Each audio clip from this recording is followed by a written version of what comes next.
A continuación, nuestro siguiente ponente, el doctor Eliezer Tello, cirujano general, cirujano endocrino y cirujano de cirugía bariátrica. Hizo su carrera de medicina en la Universidad de Panamá, su especialidad en cirugía general en la Caja de Seguro Social, su especialidad en cirugía endocrina en el Instituto Nacional de Ciencias Médicas y Nutrición, El Salvador Subirán, en México. Actualmente es cirujano en la Ciudad de la Salud y en el Hospital San Fernando. Es director de la Clínica de Obesidad del Hospital Quirúrgico de Alta Complejidad en la Ciudad de la Salud y participa como consultor en procedimientos quirúrgicos generales y endocrinos.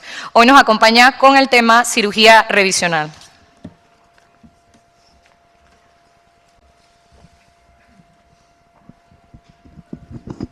Buenas tardes.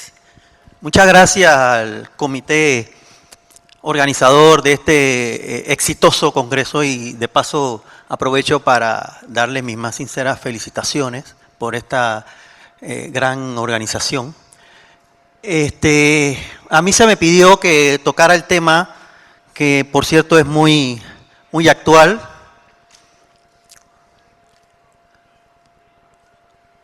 A ver, este es el... sí.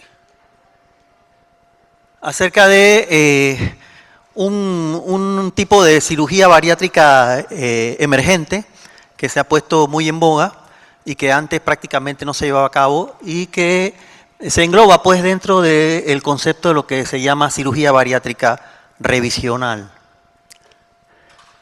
¿Y qué es una cirugía bariátrica metabólica revisional? Bueno, consiste en una segunda intervención para modificar o convertir el procedimiento original en otro diferente con la finalidad de corregir un efecto indeseado o cumplir con un objetivo inicial que no se logró con la primera cirugía. Cuando se me asignó el tema, lo titulamos cirugía revisional, que en aquel momento ese era el tema correcto.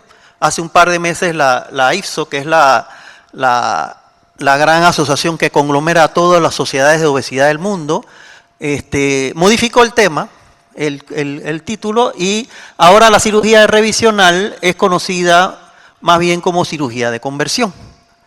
Y aquí vamos a hablar de ambas de manera indistinta. Y, muy importante, no aplica para cirugías para tratar una complicación inmediata. Esta no es una cirugía para tratar una complicación de una cirugía recientemente llevada a cabo. Esta es una cirugía para mejorar algo que no se logró después de la primera cirugía. Esto es lo ideal, ¿no? Esto es lo que todos nos gustaría ver, es lo que usualmente vemos en un paciente después de una cirugía bariátrica a los 6 meses, al año, donde hay mejoría de prácticamente todos los parámetros. Como ya mencionó el doctor Barba, de todos los parámetros metabólicos hay una buena disminución del peso, el paciente se siente mejor, ¿verdad? El paciente cambia totalmente. Pero lo que hemos visto es que ya después que van pasando los años, ¿verdad?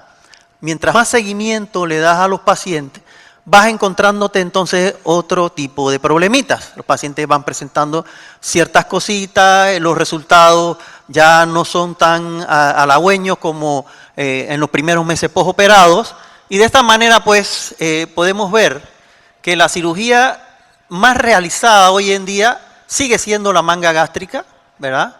Ha disminuido discretamente su frecuencia, pero sigue siendo la manga gástrica. El bypass gástrico no deja de tener vigencia.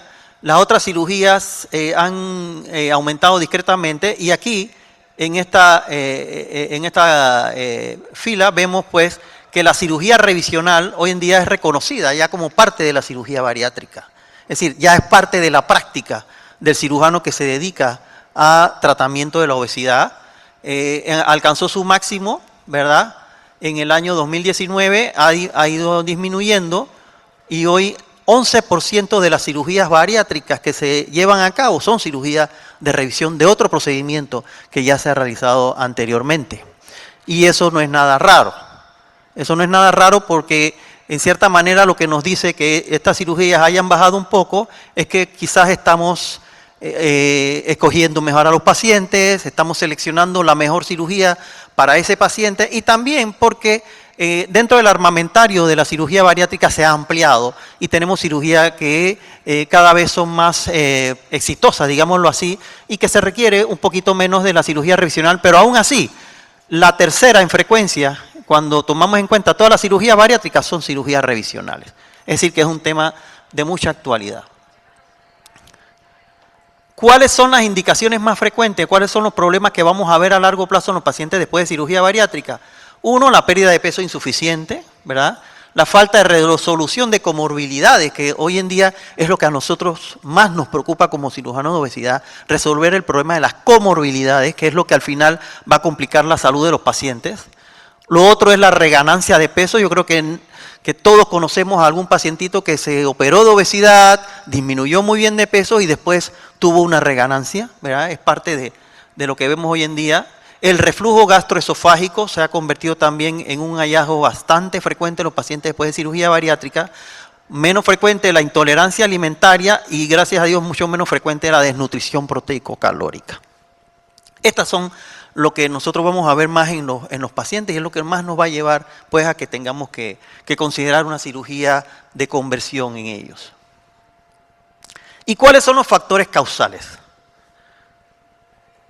Los factores inherentes al paciente, es decir, la falta de adherencia, el paciente que no sigue indicaciones o que probablemente no está haciendo las cosas como el grupo multidisciplinario, el nutriólogo, la nutricionista le está indicando, el mismo cirujano, ¿verdad? Los factores inherentes a la técnica quirúrgica, ahí tenemos que también nosotros de seleccionar la técnica correcta en el paciente correcto. No solamente aquí a veces nos equivocamos pues y decidimos hacer una técnica en un paciente que probablemente no fue la mejor decisión. Los factores inherentes al cirujano, la falta de dominio de la técnica quirúrgica es algo que se ve muy frecuentemente, ¿verdad? El típico, yo le hago a todos mis pacientes tal cosa porque eso es lo que yo sé hacer. Pero no todos los pacientes les va a funcionar una misma cirugía. Es decir, no existe la cirugía bariátrica ideal. Entonces nosotros tenemos que tener la suficiente preparación como cirujanos bariatras para poder encajar un paciente dentro de una técnica quirúrgica y ser lo suficientemente también honestos en ese sentido que si a un paciente no le conviene una técnica quirúrgica que es la que nosotros dominamos, entonces probablemente buscar ayuda de algún otro colega que sí pueda hacer algo que le vaya a beneficiar a ese paciente. Y lo otro pues, lo que es inherente a toda cirugía son las complicaciones. El cirujano que no haya tenido complicaciones yo creo que no ha nacido todavía. O sea, tenemos que también tomar en cuenta esto, ¿no? ¿Cómo vamos a abordar al paciente? Es muy importante que no estemos solos nosotros como cirujanos en esto.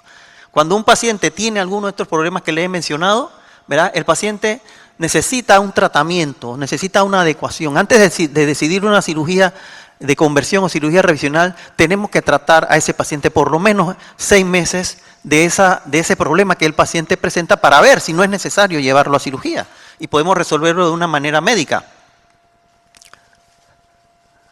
Necesitamos una evaluación psicosocial, una evaluación nutricional, corregir los malos hábitos. De nada sirve que nosotros le vayamos a hacer otra cirugía a un paciente que no ha hecho una corrección de su propio actuar. Entonces eso es muy importante. Cuando el paciente esté listo, entonces ese paciente va a cirugía. Pero si el paciente no corrige malos hábitos, si no detectamos y corregimos deficiencias, entonces no tiene mucho sentido llevarlo a una cirugía simple y sencillamente porque sí. Y muy importante también, tenemos que ser más incisivos con los estudios preoperatorios cuando vamos a hacer una cirugía revisional. Probablemente tenemos que indagar más, tenemos que hacer más estudios de gabinete, tenemos que investigar más a ese paciente antes de decidir cuál es la cirugía que más le va a convenir. Porque al final tenemos varias opciones. Entonces, es obligatorio en todo paciente una endoscopía y una serie contrastada. En todo paciente que vas a llevar o que piensas llevar a una cirugía revisional, necesita una endoscopía y un estudio contrastado del tracto digestivo superior. En los pacientes que están sospechando reflujo o en los pacientes que tengan una cirugía que es reflujogénica, ¿verdad? Como la manga gástrica, es importante considerar una manometría del esófago para buscar algún trastorno en la motilidad y también hacer una volumetría del esófago con un CAT 3D para tener un pantallazo o una imagen en 3 dimensiones, ¿verdad? De los volúmenes de estómago que estamos manejando. Entonces, cuando ya hemos investigado a este paciente, ya probablemente ya detectamos ciertos problemas, ¿verdad?, de la cirugía y ciertas condiciones del paciente, lo que nos preguntamos ahora es ¿qué le vamos nosotros a ofrecer a ese paciente para resolver ese problema? ¿Ah? Aquí nos valemos pues de los conocimientos que tengamos, ya sabemos, muy bien nos lo explicó el doctor Barba, ya no se trata de restricción y malabsorción, ¿verdad? Ya los cirujanos ya comprendemos, ¿verdad?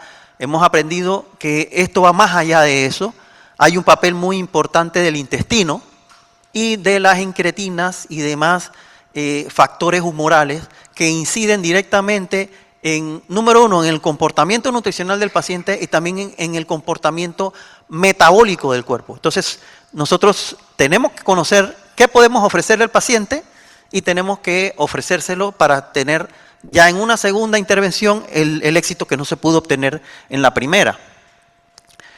Tenemos que tomar en cuenta que la cirugía que menos disección requiera.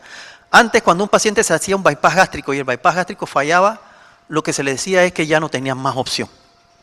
Entonces, si tienes un problema secundario del bypass gástrico, o te quedas con tu bypass gástrico o te reviertes a tu anatomía normal, lo cual era una cirugía bastante complicada. Entonces, eso era lo que se le respondía al paciente antes, ¿no? Cuando uno veía que no se obtenía la respuesta correcta. Entonces, hay que tener un balance adecuado entre la pérdida de peso y la desnutrición. O sea, no podemos decirle al paciente, tú tienes que perder de peso, así que te voy a conectar ese intestino cerquita de la válvula ileocecal para que o pierdas peso, y después nos llega ese paciente con un problema de desnutrición que es mucho más severo que la misma obesidad, y eso lo vamos a ver. Modificación de un componente en particular, es decir, nosotros no tenemos que cambiar una cirugía totalmente. Podemos valernos de la cirugía que ya tiene ese paciente y utilizarla para hacerle una modificación a esa cirugía para que resuelva el problema que está llevando a ese paciente a una segunda cirugía. Y tener muy en cuenta que la reversión no es la solución. Es decir, lo último que uno le va a plantear al paciente es revertirlo a su anatomía normal. ¿Por qué? Porque ya esa época la pasamos. Ya sabemos qué va a pasar con ese paciente. Ese paciente va a reganar peso. Si ese paciente se había mejorado su diabetes, si ese paciente se había mejorado su hígado graso, va a volver a tener ese problema metabólico. Entonces, en cierta manera es como un pecado de parte del cirujano decirle, te voy a revertir y no te puedo ofrecer más nada. Entonces, ya una vez que hemos hecho esta introducción y que el paciente sabemos cómo lo tenemos que estudiar, sabemos pues que el papel del intestino, de las hormonas, y vamos a decidir una cirugía, entonces vamos a tocar ahora las cirugías que más usualmente uno lleva a cirugía de revisión. Y esta es la más frecuente por mucho, la banda gástrica. La banda gástrica, ya lo mencionó el doctor Barba, prácticamente no la hacemos hoy en día. Fue la cirugía más practicada en la década, a finales de los 80 y entre el 86 y el 2000, digámoslo así, fue una cirugía muy difundida, muy popular. ¿Por qué? Porque era una cirugía sencilla, ¿verdad? Que no llevaba mayores cambios al tracto digestivo, pero con el pasar del tiempo vimos que la banda gástrica traía problemas. Entonces los pacientes no presentaban problemas probablemente el primer año, segundo año, después de 5 o 10 años, entonces empezaban a presentar problemas. ¿Y cuáles son los problemas que más presentaban? Muchos de ellos no perdían el peso suficiente, tenían problemas de reflujo o de regurgitación y tenían muchos problemas, sobre todo a largo plazo, problemas con la banda. La banda erosionaba, como vemos aquí, erosionaba y se incrustaba dentro del esófago, o sea, lo perforaba completamente, ¿verdad? Y eso provocaba mucho dolor, provocaba muchos vómitos en los pacientes. Y el otro problemita que se relacionaba sobre todo con el problema en la pérdida de peso y en la reganancia de peso era el deslizamiento de la banda. La banda se iba deslizando hacia abajo en el estómago, entonces quedaba un pouch mucho más grande, el paciente comía más. Porque son pacientes que usualmente no se portan bien. Entonces, si la banda le da chance de comer más, él va a comer más. Eso es lo que sucede. Entonces, con el pasar del tiempo vimos pues que esto era lo que sucedía con la banda gástrica. Y hoy en día sabemos pues que la banda gástrica es la cirugía que más se hace revisional. Y lo que más se hace viene siendo o un bypass gástrico o una manga gástrica. ¿Ves? Lo que más hacemos en la manga, por mucho, es lo que más se hace después de una banda gástrica. En algunos centros de alto volumen se pueden hacer las variantes de la manga gástrica, que es el SADIS, que es una manga donde se hace una anastomosis al duodeno con el ilion, y el SASI o SAS-J, donde se hace también una anastomosis de una manga gástrica a el ilion o al yeyuno, dependiendo de qué sea lo que nosotros buscamos y también dependiendo de las condiciones del paciente. El bypass gástrico en Y y el bypass gástrico de una anastomosis también es una muy buena opción después de una banda gástrica. Es importante descartar los trastornos de motilidad, ¿no? Se ha visto en muchos pacientes que tuvieron banda gástrica, cuando le haces una manometría esofágica, que tienen problemas de la motilidad esofágica. En esos pacientes prácticamente estaría contraindicado hacer algún tipo de cirugía que involucre una manga gástrica. Entonces, en esos casos nos inclinamos más por un bypass gástrico en Y o por un bypass de una anastomosis. Es una cirugía en estos pacientes mucho más sencilla. No tienes que disecar el área donde estaba la banda, ¿verdad? Y prácticamente antes existía la disyuntiva, pues, que si hacías la cirugía en 1 o 2 tiempos, es decir, en un tiempo retirabas la banda, ¿verdad? Esperabas alrededor de 4 o 6 meses y llevabas a ese paciente nuevamente al salón de operaciones y le hacías entonces la cirugía definitiva. Hoy en día se ha demostrado que es igual de seguro hacerla en un solo tiempo, donde sí está totalmente recomendado hacerla en 2 tiempos cuando tenemos una erosión, cuando tenemos una banda erosionada.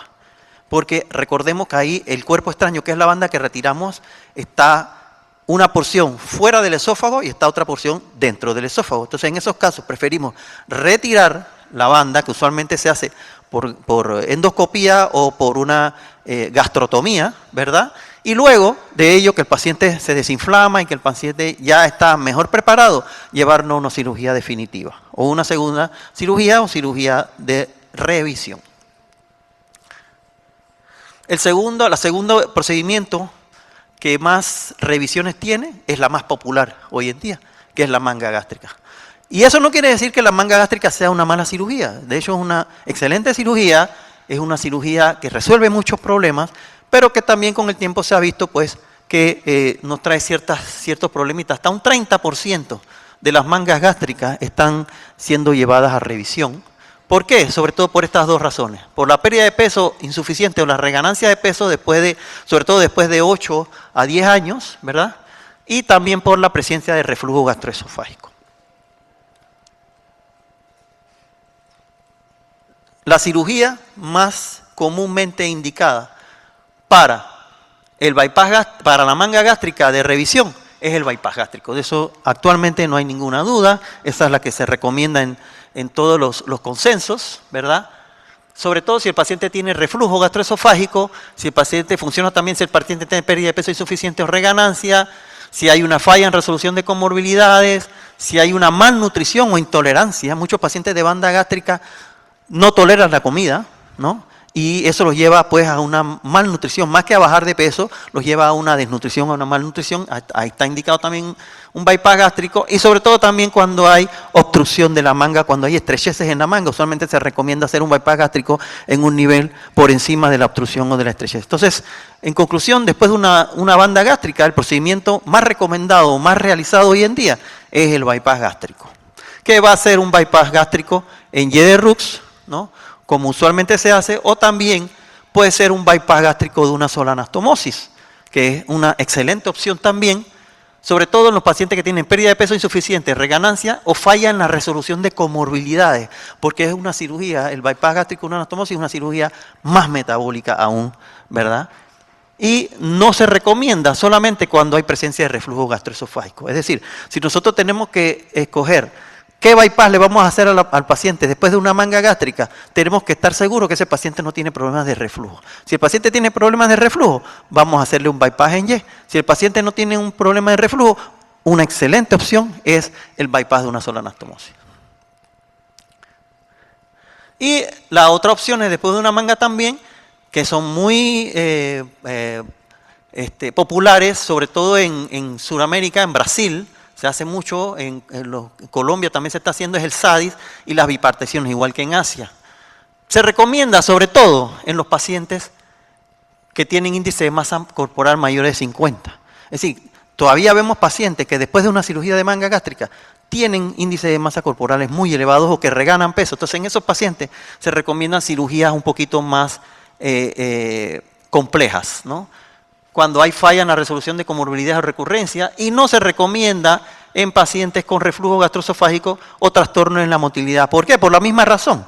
Porque estas cirugías, las biparticiones y el SADIS, utilizan una manga gástrica inicialmente. Entonces, si tú tienes un problema de trastorno de motilidad esofágica o tienes reflujo gastroesofágico, es algo que no, por lo menos como primera opción, no es lo que se recomienda.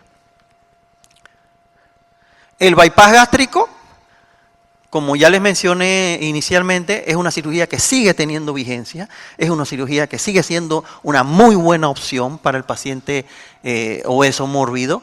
Tiene una tasa de conversión bastante baja, ¿verdad? De un 5 a un 6%, y sobre todo las causas más frecuentes son la reganancia de peso.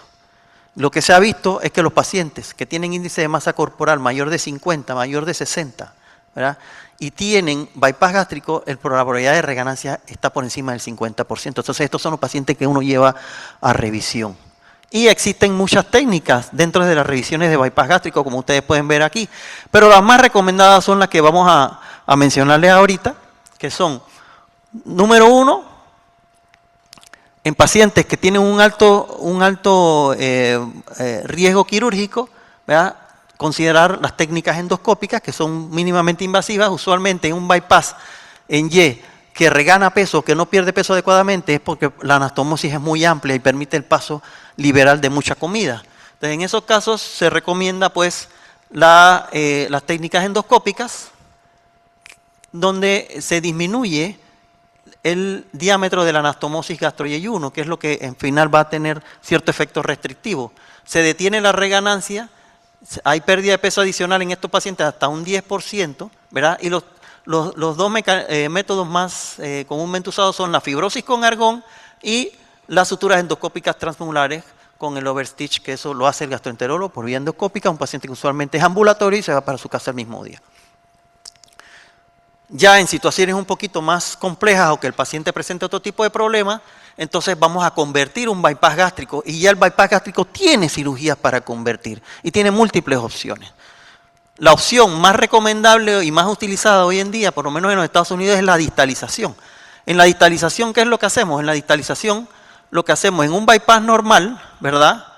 Hacemos un corte en el área aquí, en esta anastomosis, y luego lo pegamos un poquito más abajo, es decir, el área, el asa biliopancreática, que es esta que está acá, la elongamos y la hacemos más larga. Y de esa manera, entonces, obtenemos el beneficio incretínico que probablemente hizo falta en ese bypass original. Es decir, aumentamos el GLP-1, aumentamos el péptido IgE, el GIP, ¿verdad? Y ahí se da entonces el concepto de TAL. Porque, como ya les mencioné, necesitamos pues que ese bypass, el paciente pierda peso pero que no se desnutra. Entonces, el concepto de TAL es un concepto relativamente nuevo, donde viene de las siglas de longitud total, ¿verdad?, de las asas intestinales. Entonces, se recomienda que el canal común sea de 250 a 300 centímetros, es decir, que no tengas una anastomosis muy abajo, muy cerca del ilion para evitar la malnutrición, pero al canal común se le suma el asa alimentaria, que es esta que está aquí. Y se recomienda entonces que el paciente al que se le va a hacer una distalización tenga un TAL entre los 400 y 450 centímetros. Y con eso se ha visto excelentes resultados en cuanto a pérdida de peso y no existen los problemas de desnutrición o de malnutrición que podría ser una complicación en estos casos. La otra opción, que también se lleva a cabo con mucha frecuencia en nuestros países de Latinoamérica, en Estados Unidos son menos entusiastas con este tema, pero en Asia y en Latinoamérica ha dado muy buenos resultados y una cirugía también relativamente sencilla, ¿verdad? Es hacer un bypass yeyuno ilial o lo que también muy frecuentemente se le conoce como un bypass de una anastomosis, donde se corta el asa alimentaria, que es esta, ¿verdad? Más o menos 30 centímetros, y se elonga, entonces, igual como ya usted lo vieron en la distalización, se elonga el asa biliopancreática y se hace una anastomosis distal con el mismo fin, con el fin de estimular la parte hormonal, que es lo que está haciendo falta. También se puede considerar, después de un bypass, cirugías más complejas como el SADIS o las biparticiones iliares, pero eso ameritaría una reconstrucción. Y esas son cirugías que ya son recomendadas, sobre todo en centros de alto volumen, donde se dedican más a hacer este tipo de cirugía. Entonces, ya para terminar, quisiera mencionar dos temas muy frecuentes con la cirugía bariátrica. Uno es el reflujo gastroesofágico, que es la segunda causa de reintervenciones después de una manga gástrica. Entonces, usualmente nosotros podemos tener un paciente que ha tenido una pérdida de peso adecuada, que tiene un buen control de comorbilidades, el hígado mejoró, la diabetes mejoró, ya el paciente no tiene hipertensión, los lípidos están bien, pero el paciente, el reflujo gastroesofágico no lo deja vivir. Entonces, en estos pacientes que ya bajaron de peso, ¿qué podemos ofrecerles? Hay varias opciones también. Importante, como ya les mencioné, hacer la manometría y pH-metría para saber, pues, qué tipo de reflujo es, porque en el reflujo de una manga tú puedes tener un reflujo ácido o un reflujo alcalino también, ¿verdad? Si es un reflujo ácido, ¿verdad? En una manga gástrica vamos a hacer SADIS, perdón, si es un reflujo ácido que lo produce la manga gástrica, el SADIS y las biparticiones en Y, y el reflujo biliar lo producen el BAGUA, el SADIS y las biparticiones en ASA. ¿Qué es lo que vamos a hacer? Si el paciente perdió bien peso y tiene una hernia yatal, entonces vamos a reparar la hernia yatal y lo dejamos con su manga y vemos qué pasa, ¿verdad? Si con eso el paciente mejora, perfecto.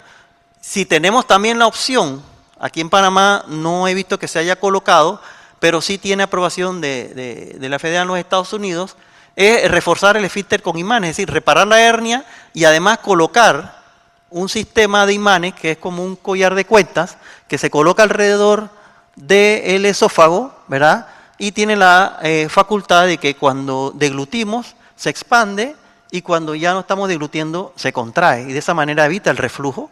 Es algo parecido a lo que antaño y que es un precursor de la banda fue la prótesis de Angelchik, ¿verdad? De los 80, pero obviamente ya con una tecnología mucho más adaptada a nuestro tiempo y ya con algo dinámico.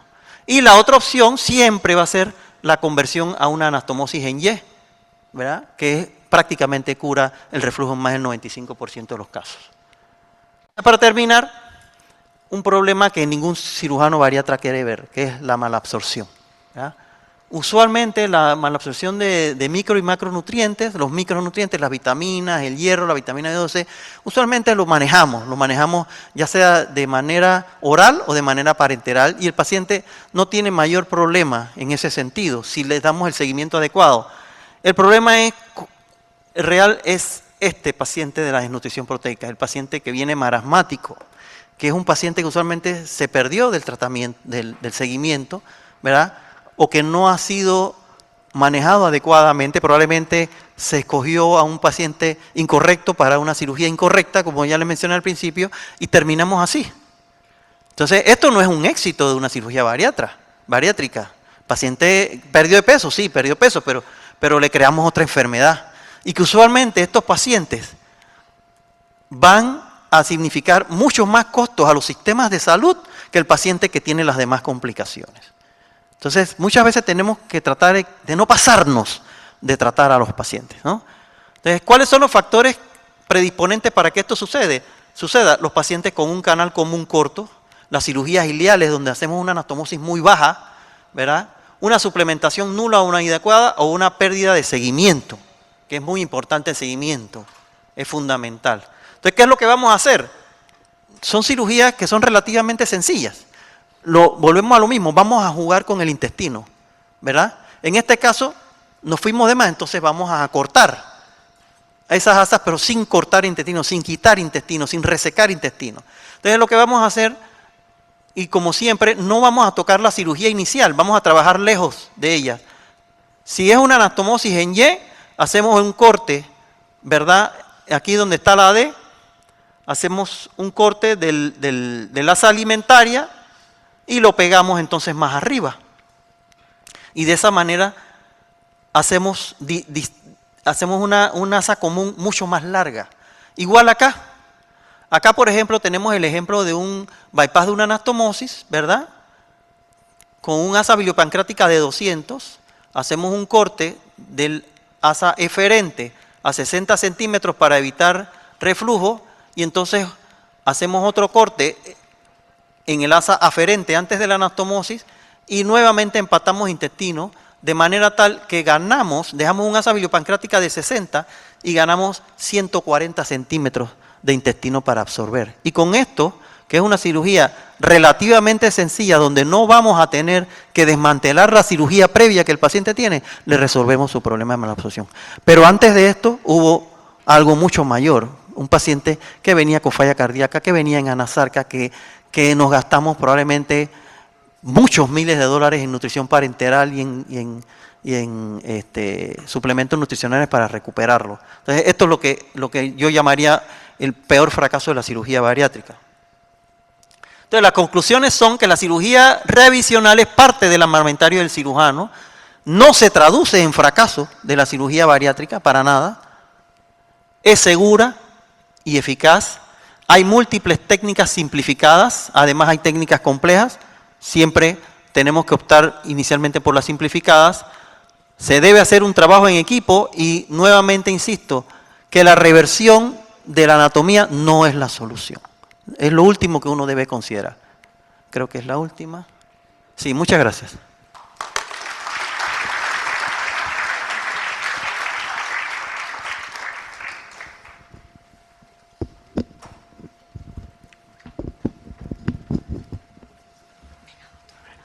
Damos gracias al doctor Eliezer Tello por su excelente presentación.